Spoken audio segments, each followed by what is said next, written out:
Myself back. Is that okay? I can't hear you back, so it's good. But fans, we're live now with none other than former WWE superstar James Ellsworth. How are you doing today, sir?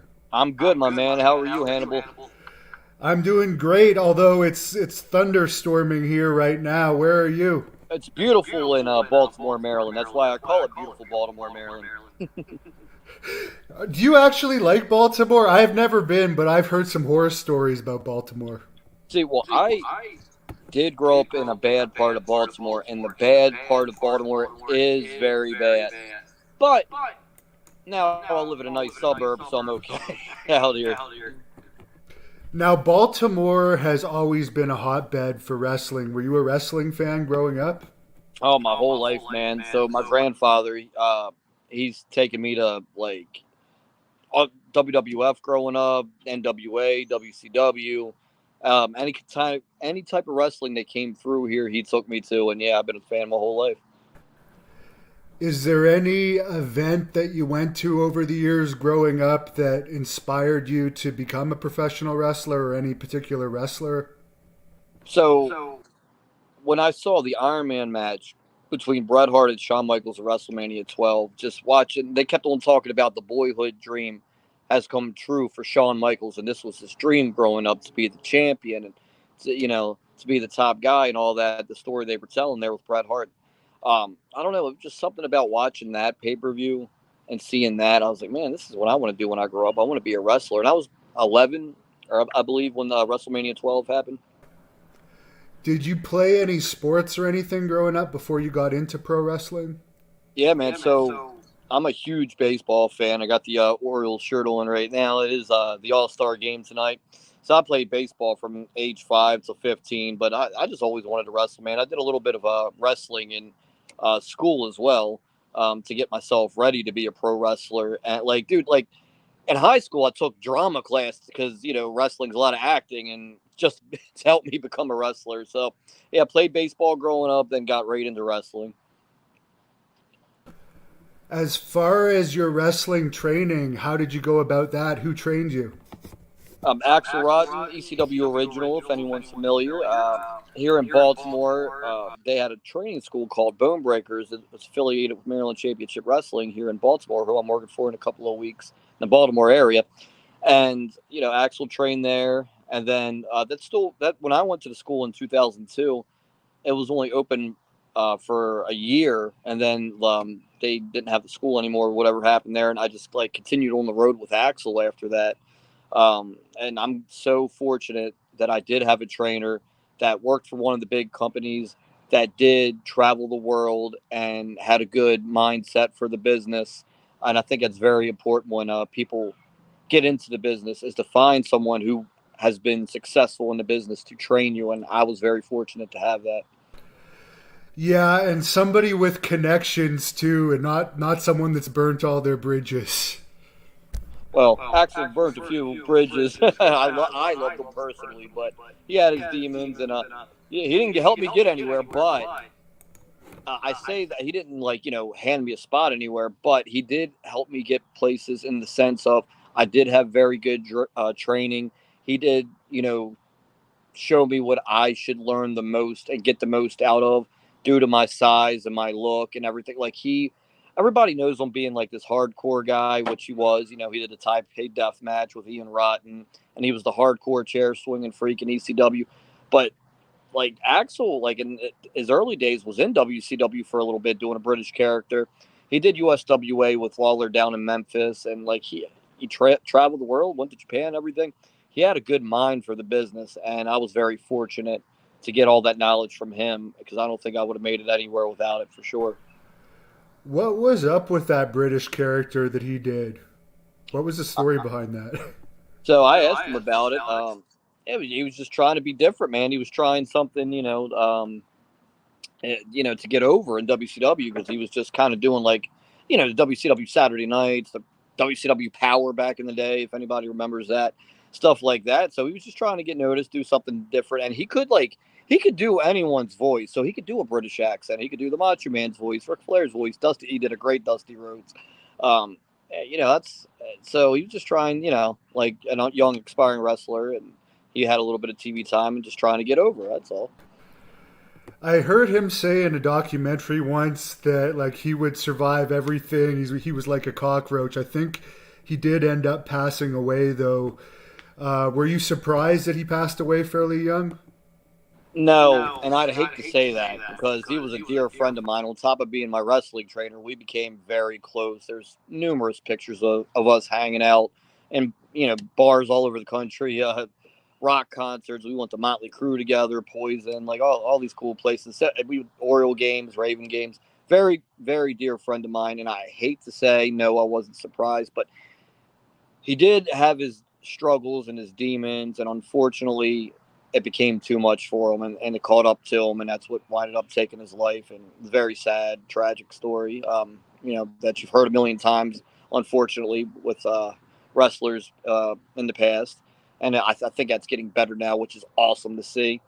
But yeah, it sucks. I wasn't surprised, and even though I wasn't surprised, I was very upset, and I still ain't over it. Like it's been 8 years, 7, 8 years, and I'm still not over it. It's getting better, but sadly, those wild characters just aren't getting the jobs. They're still out there, but they're just not getting the jobs because they're wanting the more politically correct people. But it's good, I guess. No, it is for sure. You don't like less people are dying, which is always a good thing.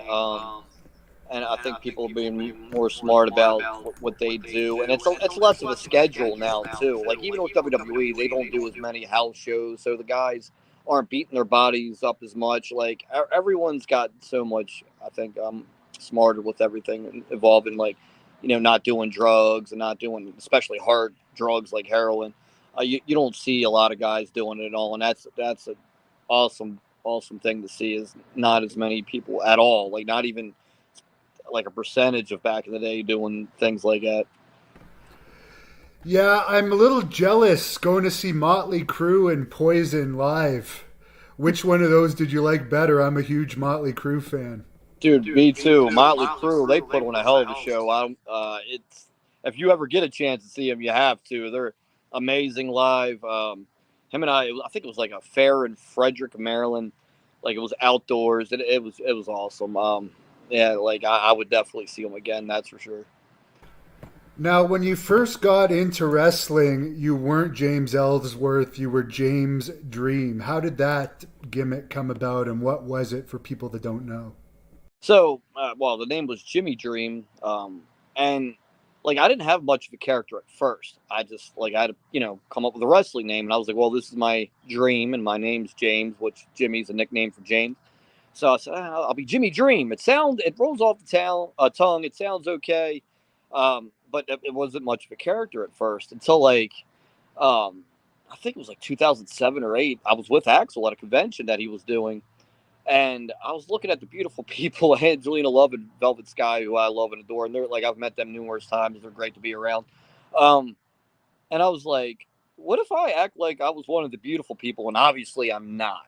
And what if that was my gimmick? I like dye my hair blonde, and back then I had long hair, and I act like I'm as like one of the beautiful people, and people feel like, is this guy serious? What? And that's the gimmicks. I think I'm this pretty, handsome human being, and obviously I'm not, and that's the heat. And I act just like they were acting on TNA back in those days. So I transformed into that, being pretty Jimmy Dream. I wore like fishnets and sprayed my hair and stuff like that. Like, so I was doing that on the indies for a while, which was a lot of fun. How was working for CZW? And I heard you were in a tournament of death at one point. Were you a hardcore wrestler? No, no. I did a tour, like I wrestled on one of the tournament of deaths in 2006. It was a non-death match. Like it was one of the like matches in between the death matches.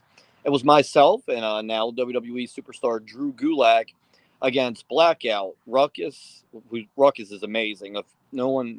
If anyone here hasn't ever heard of Ruckus, do yourself a favor, go to YouTube and search Ruckus CZW. Watch his matches, watch his highlights. You'll be blown away. And Robbie Marino, which is his name back then, good friend of mine, Robbie Illuminati, who had like is in the best shape of like anyone on the Indies right now, and he's like in his 40s. He looks amazing. Um, so yeah, Drew Gulak and I wrestled Ruckus and Robbie, and if you would have told me that the two guys in that tag match that would have went on to WWE, like two guys in that tag match, I would have told you, yeah, definitely Ruckus and Robbie, because Ruckus is so talented and Robbie looks like a star. But Drew Gulak and I, we both just had like a passion for this. And Drew is amazing, is an amazing technical wrestler, and I wound up like being very good at entertaining. So those are very important aspects of the wrestling game. And him and I just, that's just a cool story. Him and I, went on to make it to WWE. But yeah, like I did that in 2006. I did a couple of smaller shows for CZW back in the day. I was never like on their roster, but like Ruckus would bring me to the shows, and I would get on every now and then. And when you're an inspiring indie wrestler, you want to like try to get noticed anywhere you can. CZW, especially in those days, was a big independent wrestling company that was only 2 hours from my house. So I was just trying to get noticed and get on those shows to make a name for myself. How long were you wrestling before you started getting your WWE tryouts? Because I understand you did a bunch of extra jobs before you actually started to have matches, like you were Rosebud and stuff here and there. Right. Like, so being an extra talent's technically not an actual tryout. Like a tryout's when they fly you in, they spend the money, and they want to take a look at you. Like they take you to, like nowadays they'll take you to the PC, and they're like an extra talent is no different than being an extra on a movie set.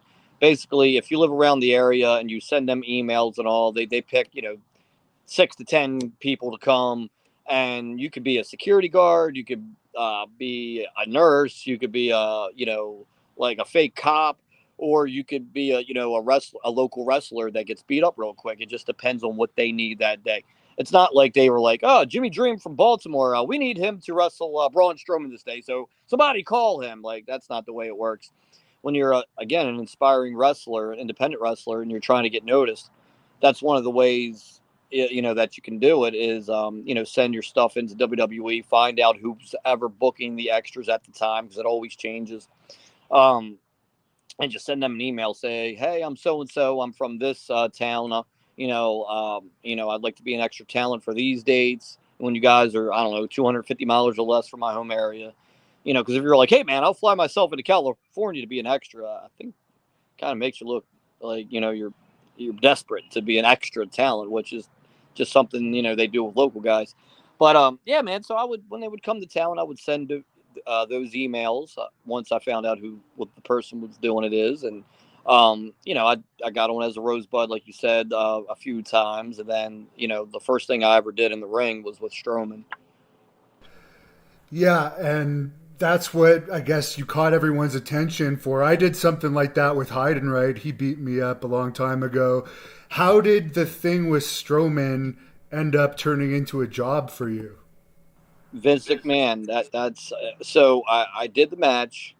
Um, and when the match was over, and I felt like the match went well. It's only like a minute 29 seconds long, but every second counts, especially on television.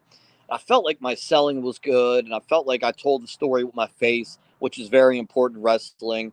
Like your facial expressions, which I learned from Axel, are very very important. And like I got to cut a promo before the match because they were doing a thing where Strowman was squashing guys every week, and the local talent got to say their last words before Strowman killed them. So like even laying there, I was like, man, I feel like I did a good job, which I was so happy with. Like right away, I was like, oh man, I really feel like I did well. So I get to the back. Arn Anderson, who was the agent for the match, said, hey man, like you made my job so easy tonight. Thank you very much. Vince wants to see you. And as soon as he said Vince wants to see me, I was like, oh my God. I think Vince wants to yell at me for walking down the ramp, because like when you're an extra talent, and back in 2016, I don't know what happens these days, but like you're not allowed to walk down the ramp. Like you have to walk through the crowd and get in the ring and just stand there. Like you're not a star. You're not a part of the roster. Like you're a nobody basically. And so like Sasha Banks won her first women's title right before that match. And I remember like I was standing in Gorilla watching her hug Stephanie McMahon and hug Triple H. I was like so caught up in that moment because I was such a Sasha Banks fan. I was like, wow, this is awesome. And so good for her. And That's like me being an independent wrestler, just sitting there watching her hug Triple H and Stephanie was a big moment for me. I'm like, wow, this is great to see. And they're like, hey, you're on. I'm like, oh, okay. And I just went through the curtain, and I didn't go down like there's side steps. I didn't go down the side steps through the crowd. I went down the curtain, through the curtain, and down the ramp. And as I'm walking down the ramp, I get in the ring, and the referee, and we all call him Spider, it's his nickname. He's like, hey, man, you weren't supposed to walk down the ramp. And I was like, yeah, my bad. As I'm about to do like my first Monday Night Raw match ever, I'm like, yeah. So I thought Vince was going to yell at me for that. So when I went and saw Vince, he's like, hey, man, he's like, great job. Shook my hand. He said, your facial expressions were great. Your verbiage was great. Your selling was, he's like, I have no choice but to hire you. So I'll be in touch. And he shook my hand and walked away. And I was like, what? And Triple H came up to me. He's like, hey, man, he's not kidding. He'll be in touch with you. It was like right away. I was like, whoa. Yeah, that is amazing. Especially after being a rosebud, I guess, and you probably had low expectations, and you just hear it's going to be a 1 minute match, which normally they would send you for the week tryout before they hire you, right? Yeah. It just Vince saw something in me right away, and like you'll never hear me curse the name Vince McMahon, like because he didn't have to do that. I wasn't in their plans. He didn't have to hire me. Like he just there's guys getting squashed all the time by, there's been guys, like you said, Heinrich would squash guys. Before then, back in 93, everyone would get squashed on superstars. Ryback would squash people. These days, Veer and, like Jinder Mahal's tag team that he's managing squashes people. And you don't see guys just, like, come be a character a couple weeks later. Like, it doesn't have. So, like, to this day, that means so much to me that Vince McMahon, who is the most successful person in wrestling history, to whatever people say about him, that has nothing to do with what I'm saying right now. Like, he is single-handedly the most successful person in wrestling history. No one else has made billions with a B of dollars off of this wrestling stuff that we all do. Only him. And for him to see something in me and give me a job for a couple of years because he thought I was entertaining or I was doing every little thing the way that he likes things to be done, that's always going to be the biggest accomplishment I've ever had in this business. No question, the company is worth more money than ever, so you can't argue his success. As far as when you were hired, were you thinking you're going to have to go to development, or were you kind of shocked when they said you're just going to be right on the main roster? So here's how smart I kind of think I am about the business. When they signed me and they said you don't have to go to NXT, I was upset. I know that's crazy to hear. Well, James, you're right on the main roster. Like, I was hoping they would send me to the PC and NXT and all that, because if they would have did that, they would have had time and money invested in me long term. Like, because they're sending me down there to train with their people, and when anyone that trains there was a part of NXT or the PC, WWE as a company has time and money into you. Like, so they want you to succeed. They want to help you. Like, so right away, I was like, well, I'm not going to be around long. I'm going to live my dream. I'm going to have a good time. But they're not sending me. I'm not a part of their family. I'm not a part of their, franchise like that, which I understood all that. I have no gripes about it. I was hoping I would, do the storyline with AJ Styles and Dean Ambrose, who is now John Moxley. I know. And like they would send me down there and I'd be there for 10 years. But once they said, oh, no, you're up here for the long haul. I was like, oh, okay. And I knew in the back of my head, man, like, I'd much rather gone down there and been a part of this much longer. But, So was your first match as a member of the signed contract teaming with AJ Styles against Dean Ambrose and John Cena? That was my first advertised match.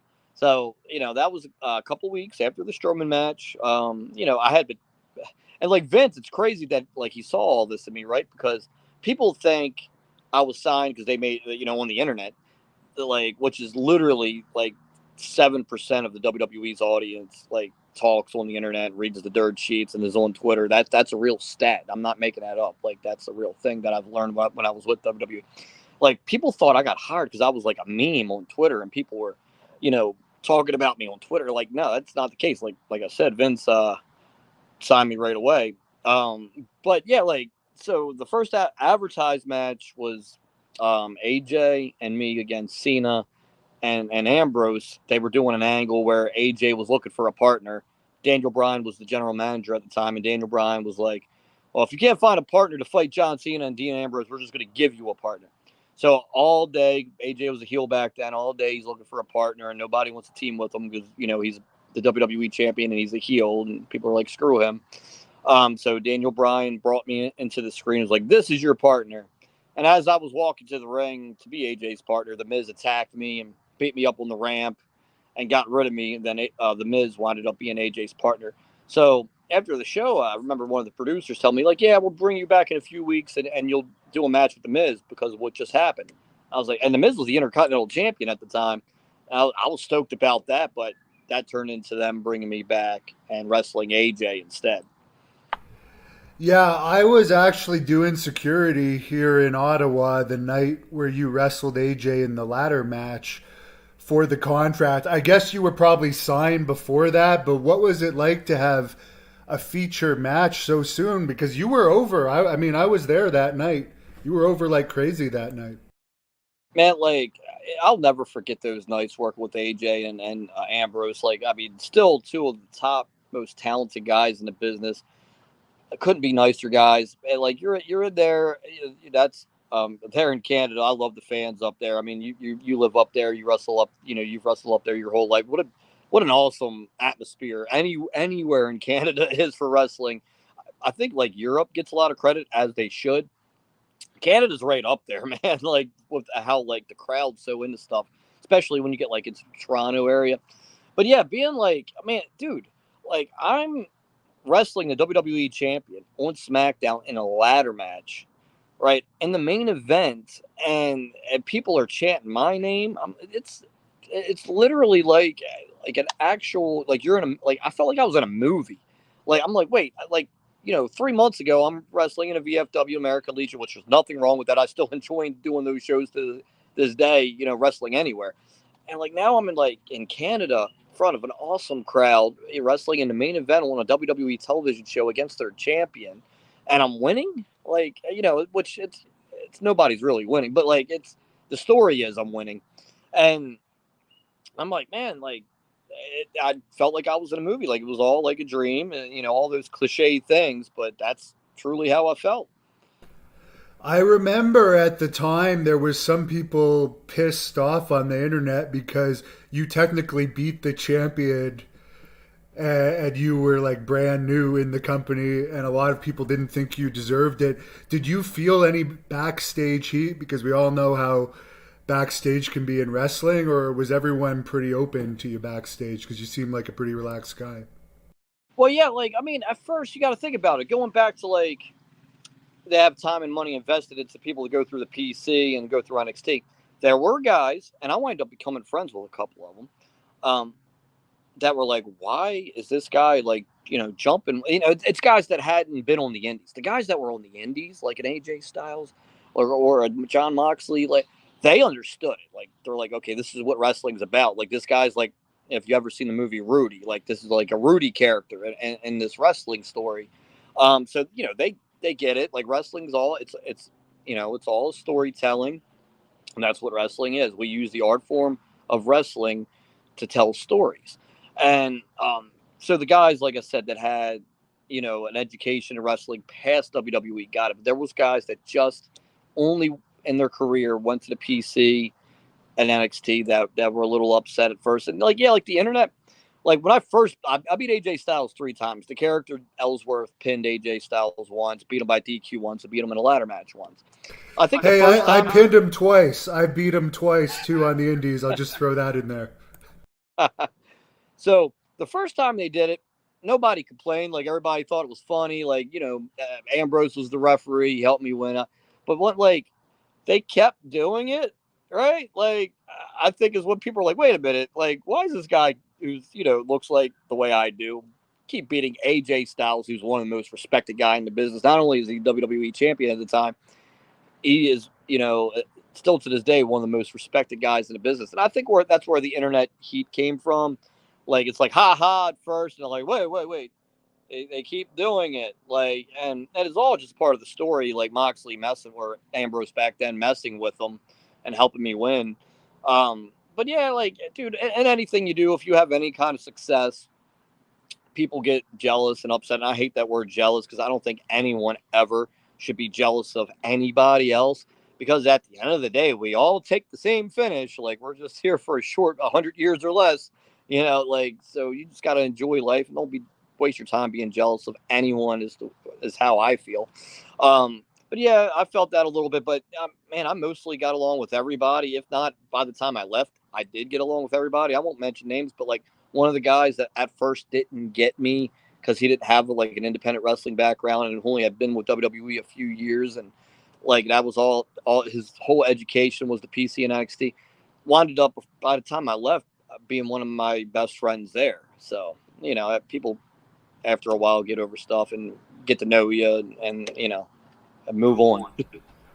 How was your experience being the Survivor Series mascot? And I know Shane named you the Survivor Series mascot. Did you have any interaction with him over the years backstage?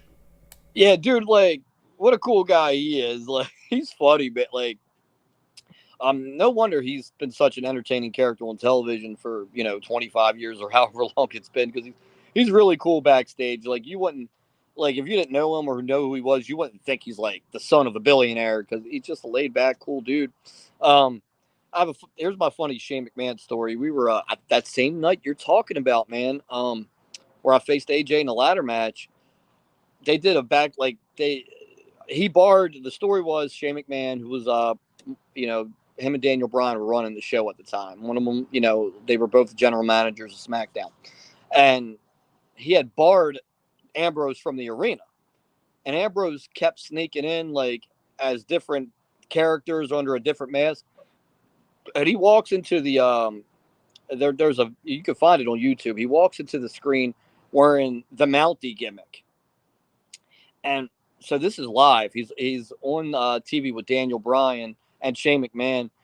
And Shane McMahon's like, "Why are you coming here dressing as the Mountie? We kicked you out of the arena for the night, and and you got it. Yeah, I'm getting really upset." And Daniel Bryan tells him to cool off, and Shane gets off the screen, and this is live. And Daniel Bryan continues the promo with Ambrose, and off the screen is Shane and I are standing there, and like if we're just looking at Ambrose, John, and this Mountie gimmick, we're trying not to laugh because they're on live television. And when Ambrose says the line, you know why? Like Daniel Bryan asked him, "Well, why you're here? Why are you dressed as the Mountie?" And he said, "You want to know why I'm dressed as the Mountie? Tell AJ Styles it's because the Mountie always gets his man." And when he said that, I'm like trying to hold it by laughter, and I'm like trying to hold things. The camera's right there. And like Shane's like laughing too, and he's elbowing me. He's like, "Stop, stop, stop!" And we're trying not to laugh at this. And that's just a good story of how cool of a guy he is. We're both just sitting there having a good time watching this promo unfold. How was Dean Ambrose to work with backstage and in the ring? Oh, he's a great guy, man. He like we rode together a few times, and one time he's like, you're gonna have to like relearn how to do your taxes. And like I knew him a little bit from the Indies when he was John Moxley, like running into him at CZW. We never were friends. I never hung out with him today. Like I would see him at various shows, like, and say hi to him, and he was always nice to me back then too. And so I'm riding the car with him one day. He's like, "Yeah, man, you're gonna have to you're gonna have to do your taxes every 4 months and this and that." Like I'm like, "What?" Like, this is not what I'm expecting to hear from this guy, I guess, because of his television character. But he's a very, very, very smart guy. So he told me how to do that and make sure I do it quarterly instead of once a year and this and that. And just, I tell this story because I feel like if John Moxley, Dean Ambrose gets brought up, it's all like, "Oh, man, he's a badass. He bleeds every match in AEW.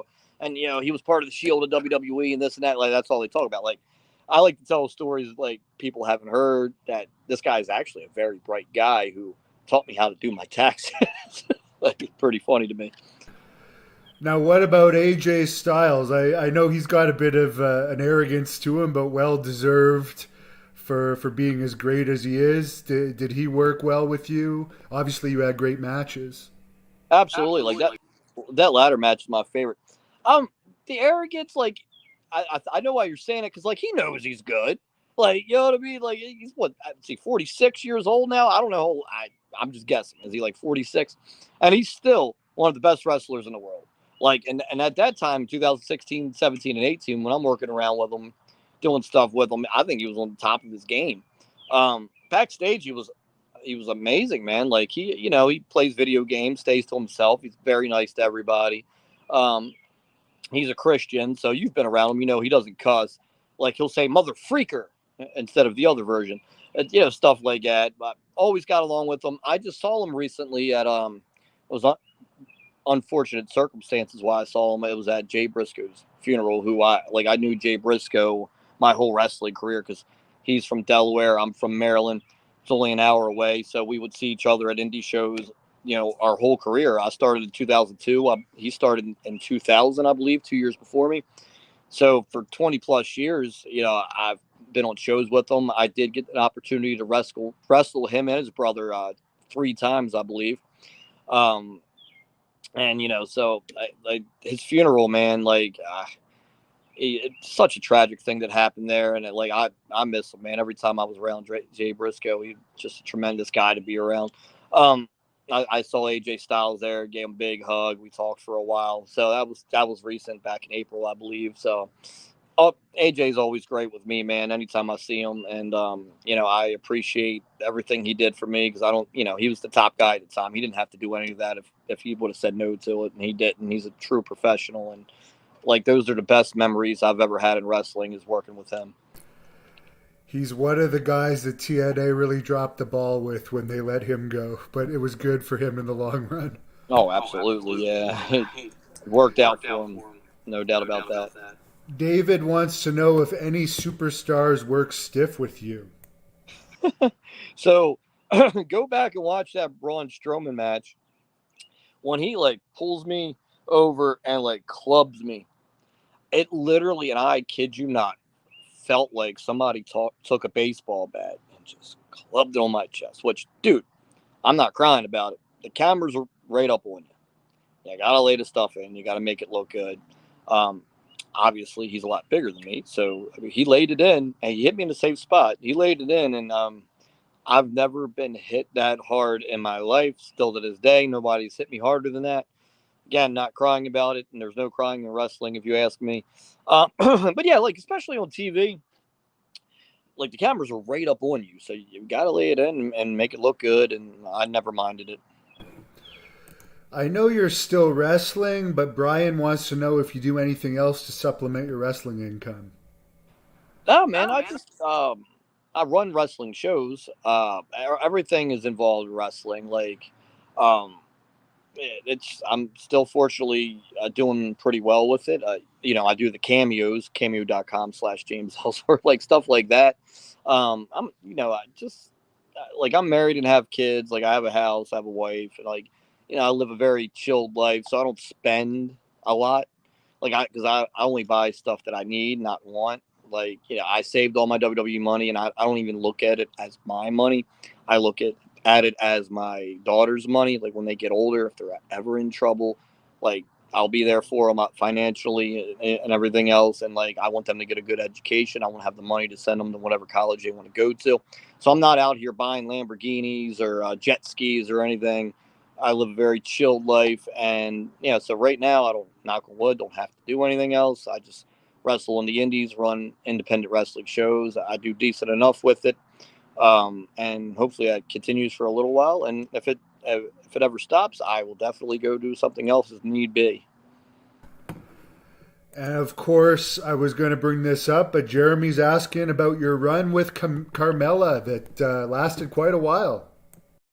Absolutely, man. We did if you add it all together, we did like 13 months of TV together, which is like awesome for a odd pairing like that. Man, dude, like it was so much fun. I had been a baby face, and I had #1 selling shirt for a little while. Like all this cool stuff I accomplished. So like when they turned me heel, Like at first, I'm like, man, this is too early. Like I've only been a baby face here for like 6 months or whatever it was. Like I was like, man, like my shirt was number one. Can I be a baby face a little longer? But I was like, you know what? No, no, no, no. I'm gonna make this work. Like if they want me to be a heel, they put me with her. I didn't know her at all. Like I never met her until I got to WWE, and like they wanted to push her because great attitude, obviously great look, um, you know, and they wanted to do stuff with her. She had a cool character of the Staten Island princess stuff in those days and everything. So they wanted to do more with it. Oh, you might hear a motorcycle in the background. It's Baltimore. It could be motorcycle or whatever else. But yeah, so yeah, I loved working with her. Just I still, every now and then we text. I text her when I heard she was pregnant. Congratulations and all that. And I text Corey Graves the same thing. I knew him from the Indies at Sterling James Keenan before we ever reconnected in WWE. They're both great people. I'm happy they found each other because it's two very cool people. And yeah, man, like I had such a blast working with her. Like she had a blast too, man. We always got along. We never fought or argued or bickered or anything. Like it was chill. A great time. I enjoyed it. Did you travel with her on the road as well? No, man, like so she was dating Kaz at the time. Like she, I would travel with like Rhino or Mojo Riley or Shinsuke a little bit. My referee buddy Dan Engler, who he gets like every time he's roughing a Roman Reigns match, he gets beat up. I love it. But yeah, I was like one of the boys. Just traveling with the guys and whoever. Like I'm that old school thinking of, man, I need to get in the car with Rhino and pick his brain and learn from him because he's been in longer than me and he's done more than me and this and that. Like, so I always wanted to do stuff like that. But no, like, I never asked her, hey, you want to ride together? And I'm like, we'd see each other at the arena. We were hanging out all day because we'd have, 2 or 3 promos together backstages. We'd have a match to go over. So we spent enough time, but we're still cool to this day. Like I said, very chilled chick. And very happy that she's still doing very well. Any favorite angle or storyline that you did with her? Oh, the Money in the Bank for sure. You're the women's Money in the Bank champion, aren't you? Right, that's a lot of people do say that. That what a great angle that was. I remember when they came to us with the angle the day of Money in the Bank. They're like, hey, so it's the first women's Money in the Bank. We're create some controversy here. We're gonna have Ellsworth climb the ladder, grab the briefcase, and give it to Carmella so she wins. Then on SmackDown, we're going to say, hey, congratulations, you did win the first Money in the Bank, but, you did it very unfairly. And since it's the first ever women's Money in the Bank, we're going to give all the girls another opportunity, and we're going to do one next week. They always knew they were going to do the second one. The internet will say, oh, man, because of all the backfiring and all the trash talking on the internet and people being upset, like they had to do the second one. Nope. Always knew we were going to do the second one before we ever did the first one. That's reality. So, and it popped the rating on SmackDown a week later. The ratings went up for the second ever women's Money in the Bank ladder match, and that whole story we did there was just so fun to be a part of because, like Eric Bischoff, he wrote a book one time called "Controversy Creates Cash." On that sense, it created a bigger rating for the television show. So I was very proud to be a part of that controversy, and yeah, man, like we had such a good time with that, and ultimately she did cash in and become champion for the first time, and um, it was really fun to be a part of. What was Paige like backstage? I know you did some stuff with her on TV. I so like I know it sounds like I'm just saying, oh, everybody's cool, but I truly did get along with everybody. Like I was a big Paige fan. Like first and foremost, before I ever got to WWE, I thought she had the coolest look. Her promos were great. Like her work in the ring was good. Like she looked different than all the other girls. So Paige is probably like my favorite women's wrestler of all time. I've never told her that. So, but like, so when I found out I got to work with her on TV doing some promos and all, I was like, hell yeah, this is awesome. And she was so cool too and so chill. I saw her at WrestleCade last year at the convention in the Carolinas that they do every year. It's like one of the best conventions in the country. And like we hugged and we talked for a little bit and everything. It's just so chill. Like again, just a very cool person. and I was stoked I got to work with her because I was a big fan of her work prior to getting to WWE. Now, of course, Roman Reigns is a big star now. He was when you were in there, but he was getting more negative fan feedback when you were in there. He's more accepted by the fans now as a heel, Right. and they're selling out and doing great. Any thoughts on him? Did you expect him to finally get over like this? And what was he like backstage? Well, he was over back then where they were doing the whole big dog thing, which obviously the big dog thing is not as cool as the tribal chief. But even when he was the big dog, Roman Reigns, and he was a baby face, and was main event WrestleMania after WrestleMania, his T-shirts were still the top, one of the top sellers, if not the top seller every month. So he was over back then. But now, like this bloodline thing with the tribal chief and the head of the table, that's like on a different level. Like he became a bigger asset and a bigger star doing this character because it's so good, and you could just tell he's not even trying too hard. He's feeling the audience and letting everything come to him, and it's amazing. I didn't have much interaction with him backstage, because he was on Raw and I was on SmackDown, but when I did, never a problem. Always big smile on his face. I wish I would have got to know him more because I'm a big fan of his work, especially now. And yeah, like not much interaction with him, but never a negative, you know, like moment with him either. It's all very positive. Hi, how are you doing? He would smile. Hey, James, everything going all right? Yes, sir. Yeah, just stuff like that. With all the new guys back there now and how things have changed over the years, do they still have the unwritten rule about shaking everybody's hand at every single show? I mean, I still do it because, it's just the way I was trained and taught. Like, hey, shake everyone's hand, look at them in the eye contact, I don't know if they do that at WWE now. At indie shows, I still do it. There's some people that don't. There's some people who do. It doesn't bother me either way. I do my own thing and mind my own business, and I. But I do agree with shaking hands and looking people in the eye. I think it makes people more comfortable with you. Who had their own trailers when you were back there as far as wrestlers? I know at one point CM Punk did, but I think that was before your time. I think Randy Orton had a bus he had a bus when I was there. Cena, obviously. I know Roman has a bus now, but he didn't when I was there. I don't know. Like I said, I kind of mind my business and stay in my lane. I don't, get into all that. But I would pull up to the arena and see like Randy Orton coming out of his bus, or hey, if I had that type of money, I'd get a damn bus too. It's very relaxing on the road to have your own tour bus. Yeah, I don't think you ended up having that match with John Cena, but did you have much interaction with him at all over the years? But no, I did wind up working with Cena on TV. We did Carmella and I against him and Nikki Bella on a SmackDown. Like I think if you look up that video, it's got like 26 million views from a mixed tag match. And I remember like going over the match with them, and it was real quick. Hey man, we're gonna do this, this, this. Is there anything you're uncomfortable with? Anything? I'm like, no man, I'm good. You're the top guy in the business. You're not gonna hurt me. Like I'm comfortable with everything. And I remember he appreciated me saying that, like, oh man, this guy gets it. And yeah, again, I don't want to sound like a broken record, but he very cool, very, anytime I talk to him, and like I said, I did get to work with him on TV, and that was a big moment for me working the top guy in the business.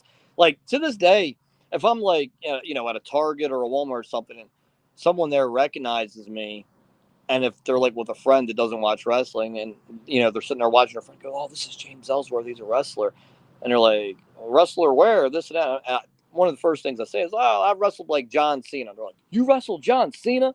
Because I know they'll know John Cena. They might not know AJ Styles, right? Like they're not a wrestling fan, but like people outside of wrestling know who John Cena is, just like they know who The Rock is. So that's like my go-to. I'm like, "Yeah, I wrestled John Cena," and they're like, "What? No way!"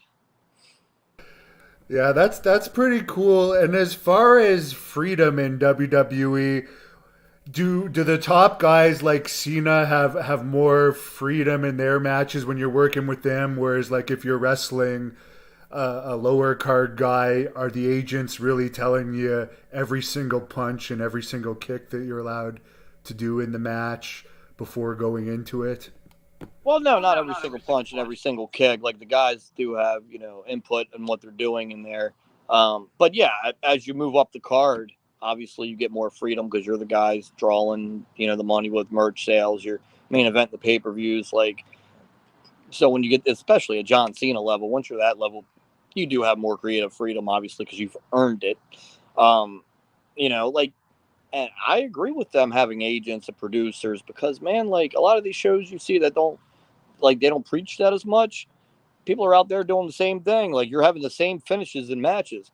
Like every match should have a different finish. It shouldn't be, oh well, this guy rolled him up and hooked the tights, and then 2 matches later, a guy rolled him up to hook the tights. Like that's what agents and producers are for. To make sure the shows don't have the same kind of things happening the whole time.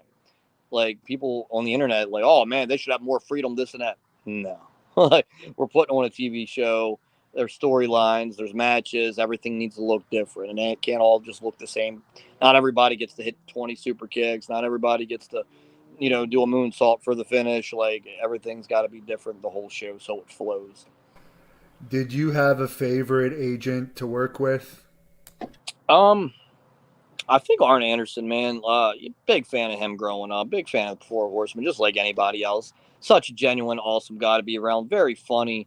He was my first agent there when I did the Strowman thing, and I remember like I threw a punch, because I had to punch Strowman in the match, and he just put the punch over. He's like, "Man, where'd you learn how to throw a punch? That looks great." And I'm like, Axel Rott, and he's like, I remember him, and he anytime I got to pick his brain when he's helping me put a match together. Michael Hayes too. So when I was working like AJ, Michael Hayes, he helps like with the top stuff, and um, he's a lot of fun to be around. I laugh because he's so funny.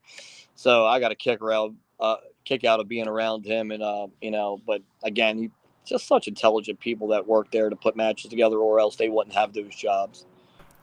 Tell us a funny Michael Hayes story. So him and I, like, he would always rib me. It just, had fun, and I would give it back to him.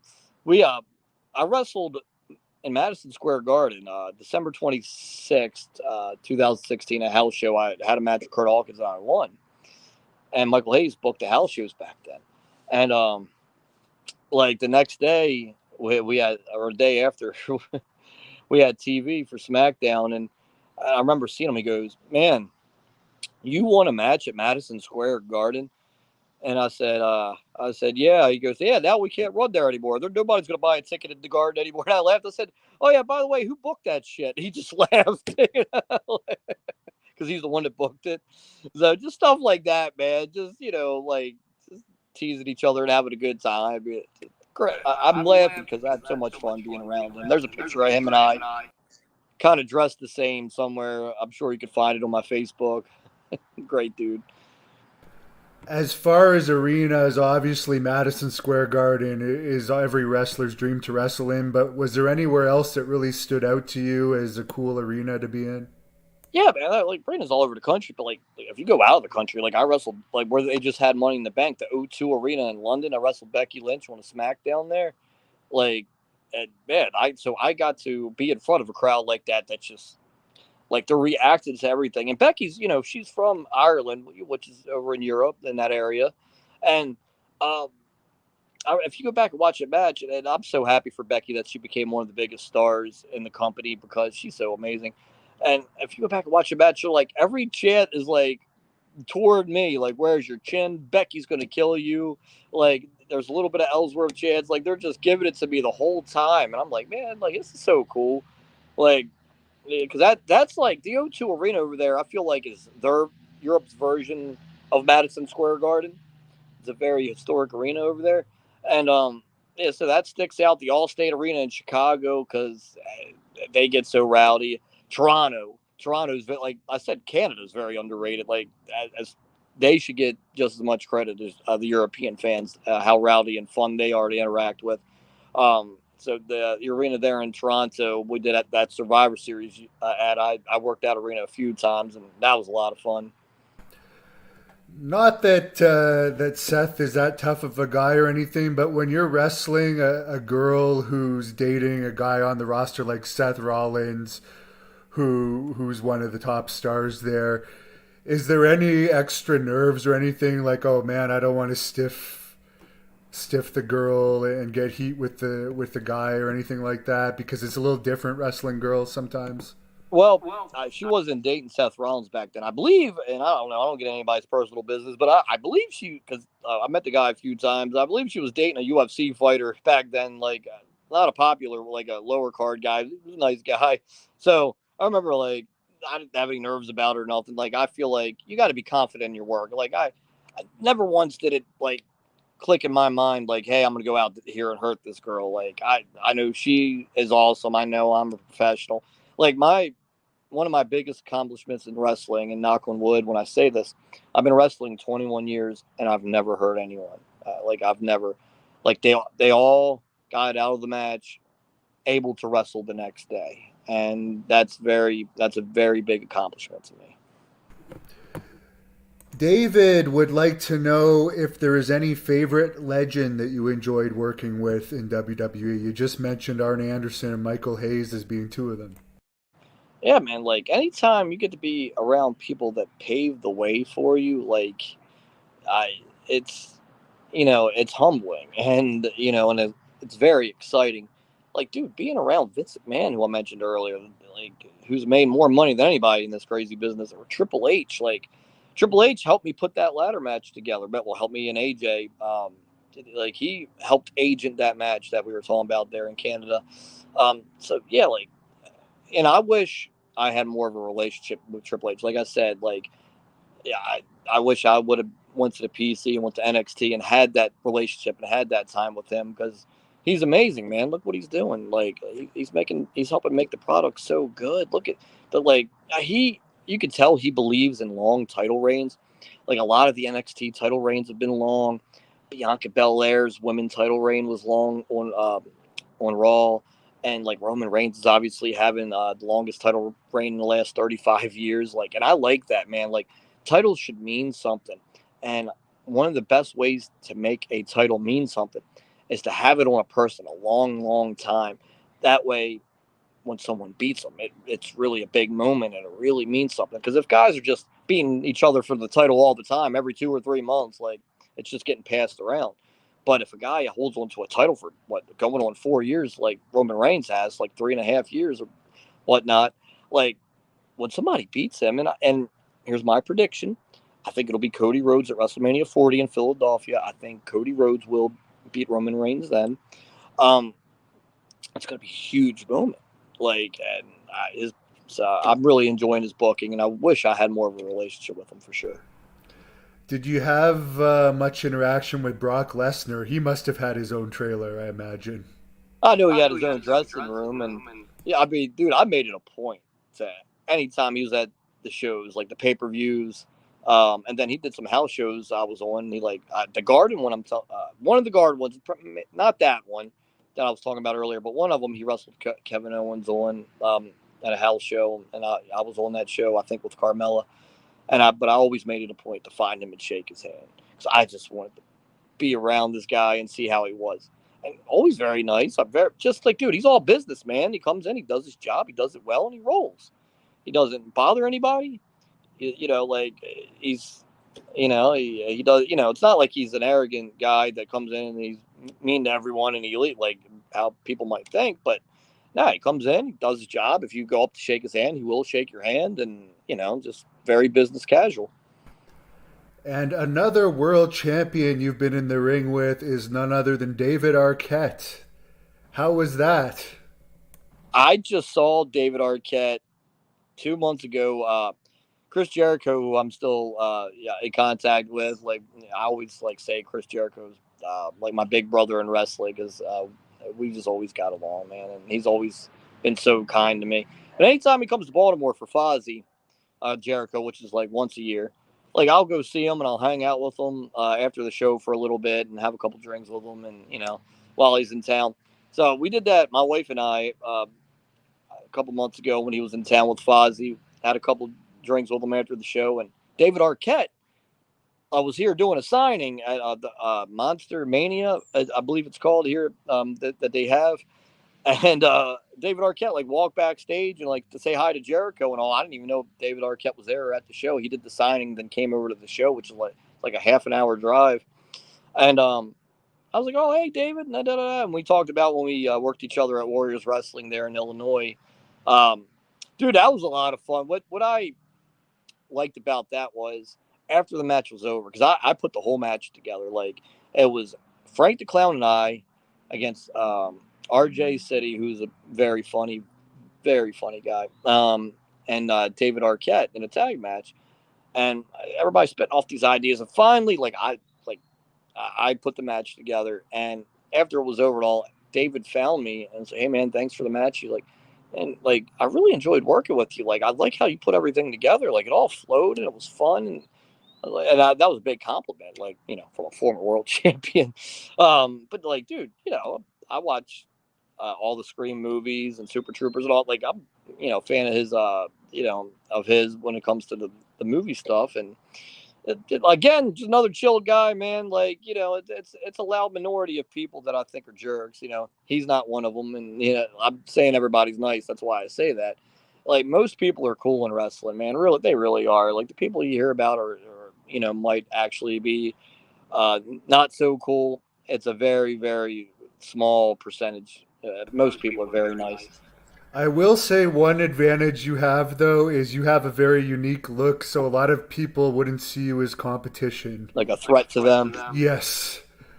Yes, you're not really threatening, but and you seem like a cool person, so I'll give you that. As far as AEW, there's been a lot of fans asking. I mean, I don't see why they wouldn't be interested in you. They need more recognizable names. Have you had any talks with anybody there? Well, like I said, I talk to Jericho all the time. I've never like asked, like, "Hey, man, can you talk to Tony Khan for me?" Yeah, I don't, dude. Like, so when I was growing up, WWE was always my dream. Like, that's where I always wanted to be. I got there, I accomplished that, and AW, like, I think they're doing some really cool things. Like, I just saw Collision this past weekend. Like, I'm rarely home on a Saturday. But I sat here and watched Collision, which I hear you don't know what you hear is true or not. Like a lot of what you hear is not. But I hear he has a hand in the booking, which like guys that work there have told me too for Collision. And that show was so good this past Saturday. He was in a main event against Samoa Joe, and the story was he never beat Samoa Joe. Like they went, oh man, I faced him in Ring of Honor, faced him on the Indies. He's 4-0 against me, and this is the Owen Hart tournament. But this match not only about how I've never beat Samoa Joe and I really need to. This match is about Owen Hart, his legacy, and we're here to honor him. He cut this promo at the beginning of the show, and right away I was hooked.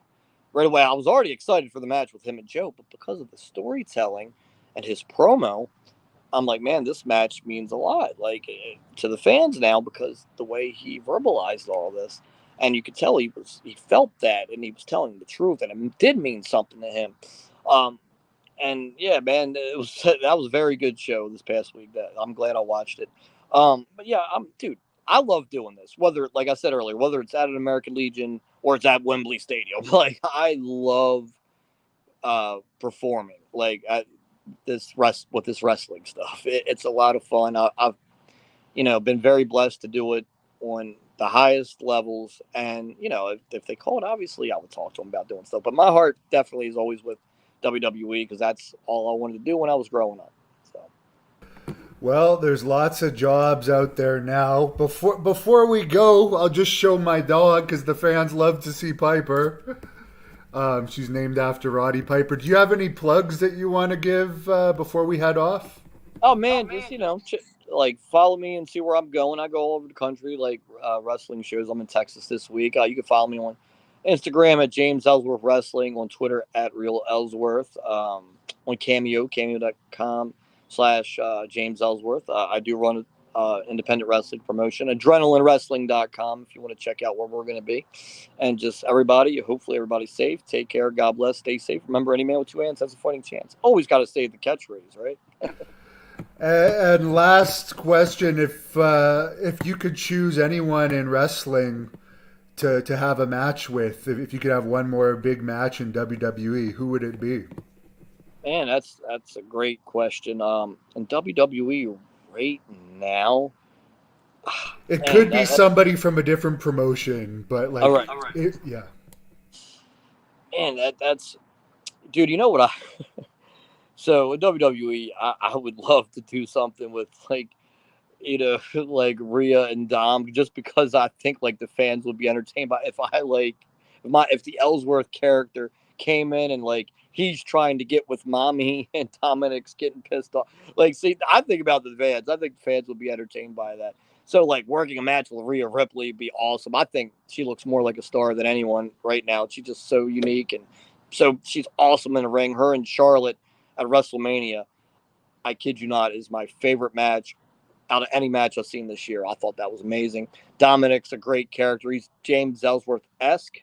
It is different because I love the whole story where he went to prison, and all that. And he acts like he's so hard. It's working so well. I'd love to do something with them.